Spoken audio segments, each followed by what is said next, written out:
Welcome back to Honors Calculus. In this video, we're going to finish up our discussion of analyzing graphs with the idea of optimization.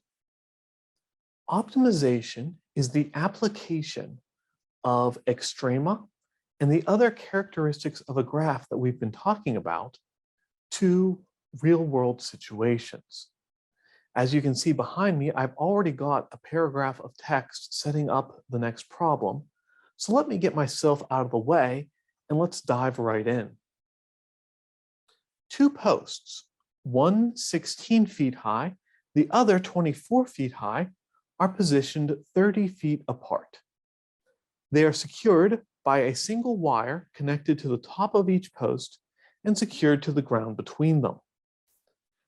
And the question we are being asked is, where should the wire be secured so that the shortest length of wire is needed? And I've badly drawn a figure for this situation over here.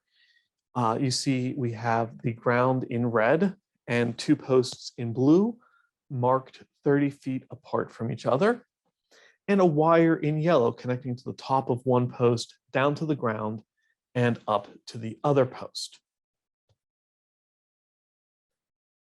And the thing we are asked for is the length of the wire.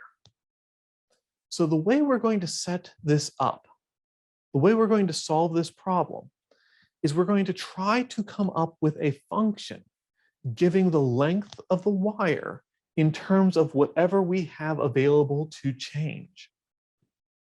And once we have that function, we will use the first derivative test, the second derivative test, or something in order to calculate where the maximum or minimum is, minimum in this case, to give us the shortest length possible. So the thing we're looking for is the total length. I'm going to break that down into two pieces. We have the length of this first wire, which I'll label as L1. And we have the length of the second bit of wire, which I will label as L2. In 3 dimensions, I think it's pretty clear that the point where these two wires, or where this one length of wire is secured to the ground, is directly in line with the two posts. It's not going to be off to the left or to the right because that would just add extra length.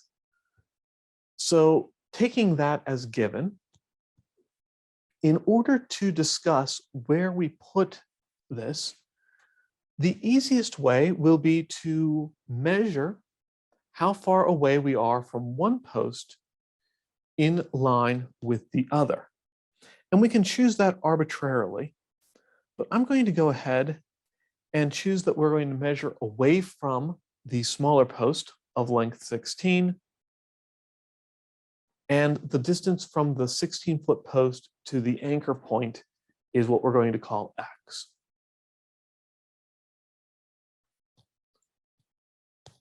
Once I have that value of x, I can figure out one more measurement. That's the measurement right here. If the total distance between the two posts is 30 feet, and it's x feet to get from the first post to the anchor point, then the rest of the distance, which would be 30 minus x, will be the distance from the anchor point to the second post.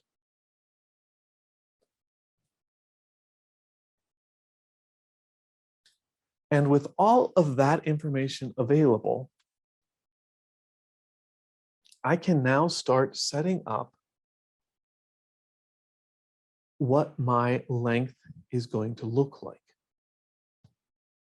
Because what I notice about this situation is that the wire in question, the ground, and the post are going to form a right triangle.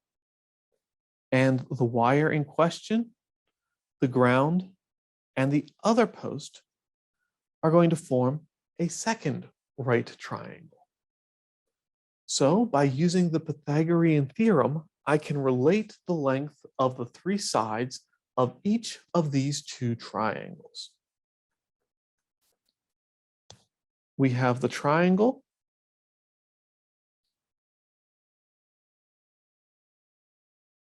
which measures 16x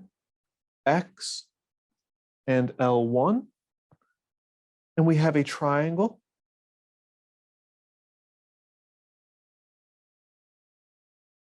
which measures 24, 30 minus x, and L2. So by the Pythagorean theorem, L1 squared is 16 squared plus x squared. 16 squared is 256. And so L1 must be the square root of 256 plus x squared. And likewise, L2 squared is going to be 24 squared plus 30 minus x squared. 24 squared is 576, if I remember correctly. Yes. And then 30 minus x squared, multiplying out that binomial, we'll have 30 squared, which is 900, minus 2 times 30 times x, which is 60x, and then plus x squared. Cleaning up a little bit, that's x squared minus 60x plus 1476. And to get L2 by itself, I simply take the square root.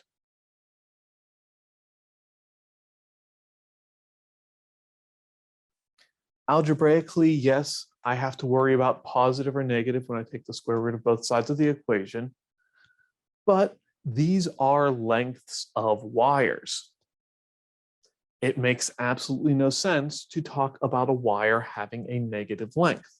So I can assume very safely that these lengths are positive, take the positive branch of the square root, and not worry about anything further.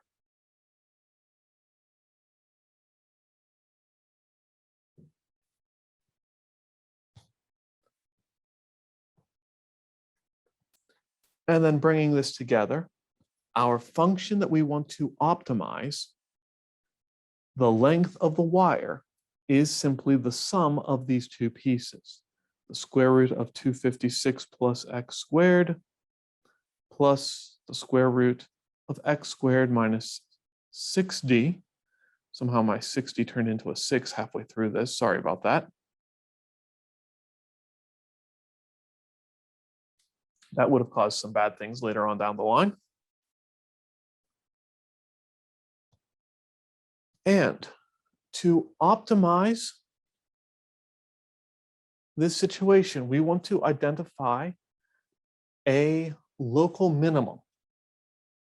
Right? We want the minimum length necessary. We want the minimum of this function, which we can find using the first derivative test or the second derivative test. Either way, it starts off, take the derivative of this thing, which is going to be a little bit annoying because it involves some square roots of some nasty stuff. All right, so the derivative of a square root is 1 over 2 times that square root times the derivative of the stuff inside. The derivative of this stuff is 2x plus taking the derivative of another square root. It's going to be 1 over 2 times the square root of all of that stuff. X squared minus 60x plus 1476 times the derivative of all of that nasty stuff, which is 2x minus 60 in this case.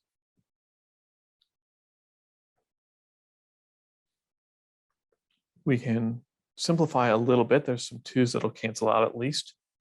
So this is going to be x over the square root of 256 plus x squared plus x minus 30 over the square root of x squared minus 60x plus 1476. All right. Now we're getting somewhere resembling somewhere.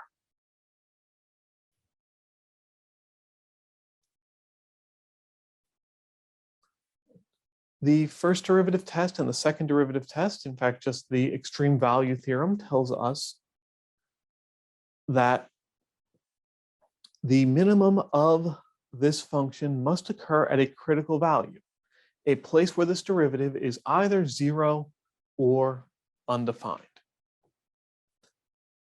You can check if you would like, but these radicals should be positive, not 0, not negative, for any positive value of x. And because of that, there is going to be nowhere of interest where this function is undefined. Right? That's not the same as saying there's going to be nowhere, but x has to be a number between 0 and 30, right? Because otherwise it would not be a point between the two posts.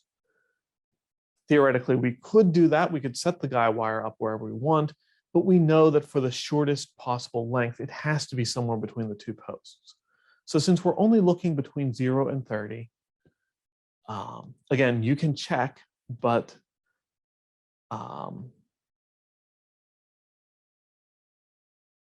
the first one, 256 plus x squared, is going to be positive for every value of x. In the second fraction, x squared minus 60x plus 1476. Looks like there can be places where that comes out negative. Maybe, I'm not entirely sure. But the important thing is that anywhere between 0 and 30, it should work out fine.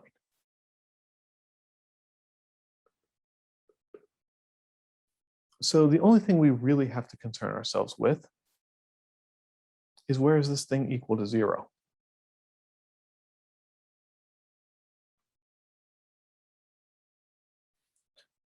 All right. So let's move things around a little bit. That's normally how we try to solve equations.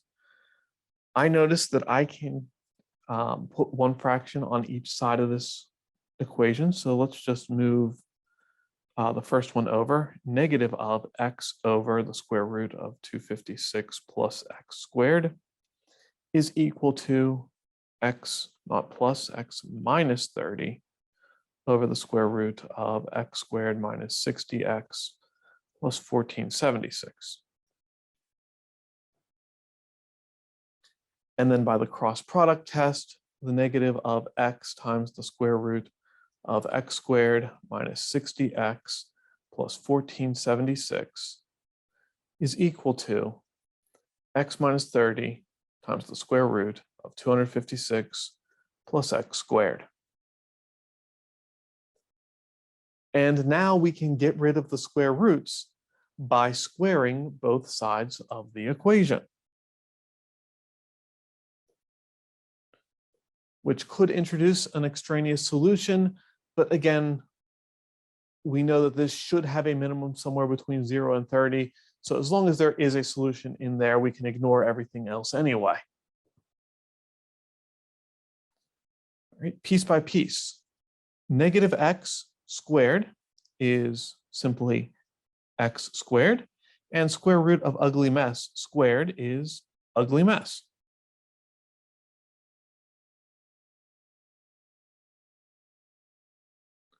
On the right-hand side, x minus 30 squared is x squared minus 60x plus 900. We've done that already. And 256 plus x squared, square root squared, is 256 plus x squared. All right. Distribute.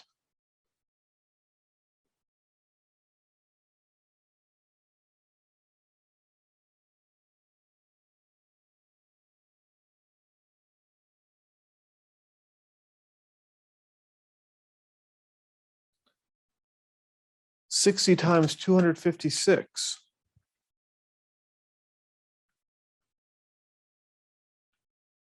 is 15,360. 900 times 256 is 230,400.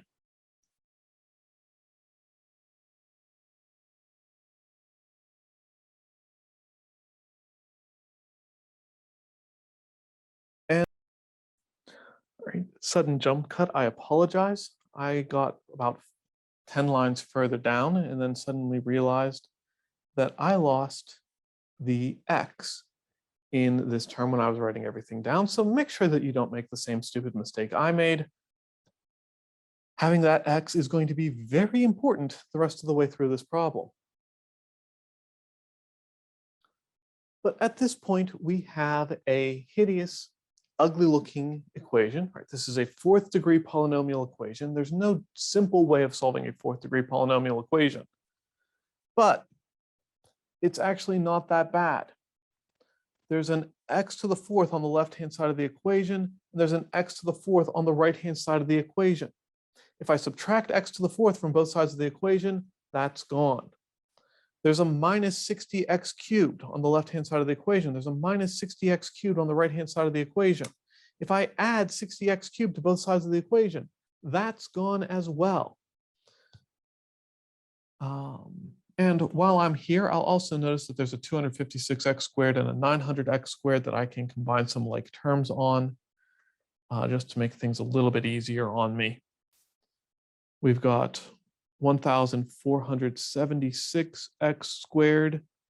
256 plus 900 is 1,156x squared. We've got a minus 15,360x and a plus 230,400. And if I move everything to the left-hand side of the equation, 1476 minus 1156 is 320.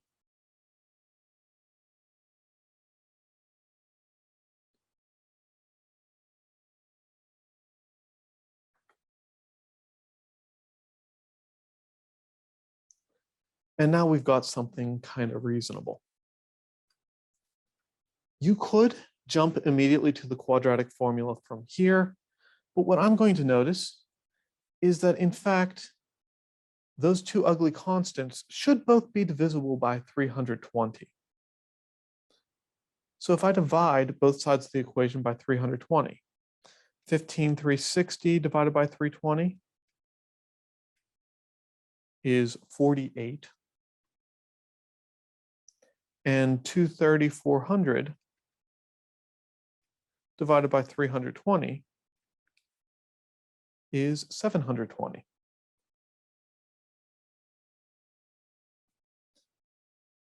And at this point, you actually can solve this by factoring. It's a little bit tricky, right? Two numbers that multiply to 720 and add to 48. If you don't know them offhand, that's not that big of a deal. In fact, I don't know them offhand, although I know that they should exist. So instead, let's go to the quadratic formula.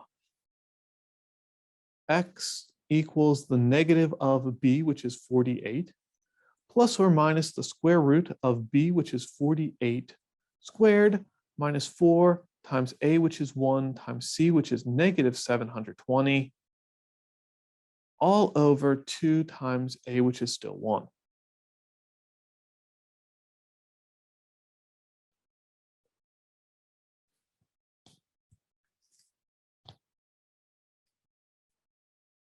See, 48 squared is 2,304.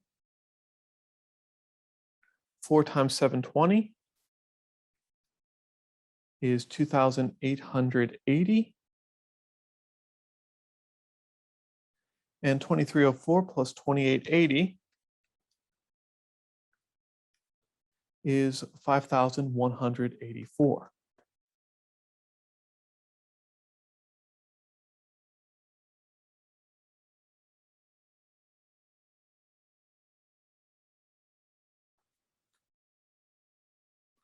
And the square root of 5,184 is 72.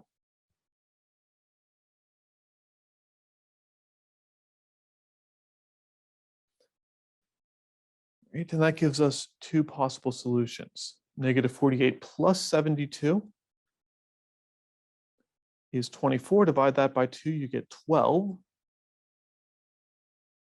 Negative 48 minus 72 is negative 120. Divide that by 2, you get negative 60. And again, we know that negative 60 doesn't make any sense.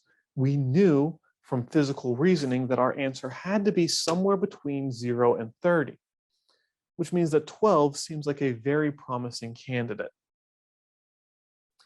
Technically speaking, at this point, we should go back and use either the first derivative test or the second derivative test to prove that this actually is a minimum. Remember, all we know right now is that this is a critical value. It's a place where a maximum or a minimum could occur.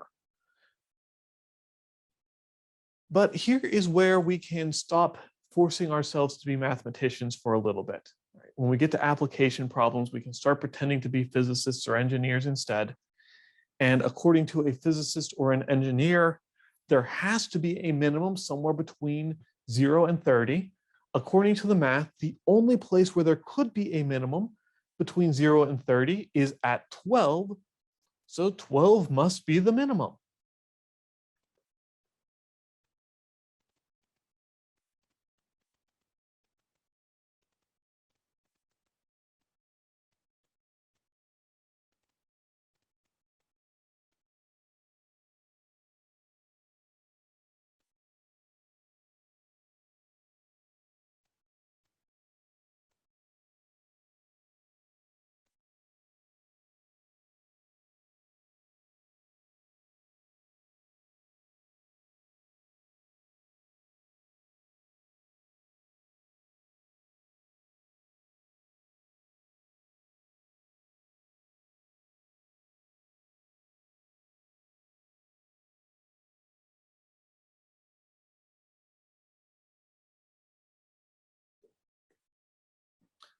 So the minimum amount of wire will be used if the wire is anchored just 12 feet away from the 16-foot post. And because the total distance is 30, 30 minus 12 is 18. So the wire will also be anchored 18 feet away from the 24-foot post.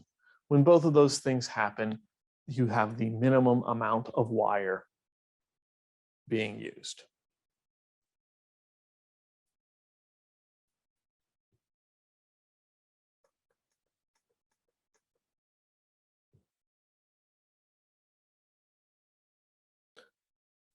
All right.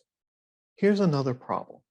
A manufacturer wants to design an open box with a square base and a total surface area of 144 square inches. What dimensions will produce the box of maximum volume? So here you can see I've drawn a very bad interpretation of a box. This box has four sides, it has a bottom, but it does not have a top. Right? Four sides and bottom, but no top. It is a square base, so the length here and there is the same, and the height could be something different, or it could be the same. We know that the total surface area of the five sides of this box is 144 square inches. We know that we can calculate the volume of this box, and we want that volume to be maximized.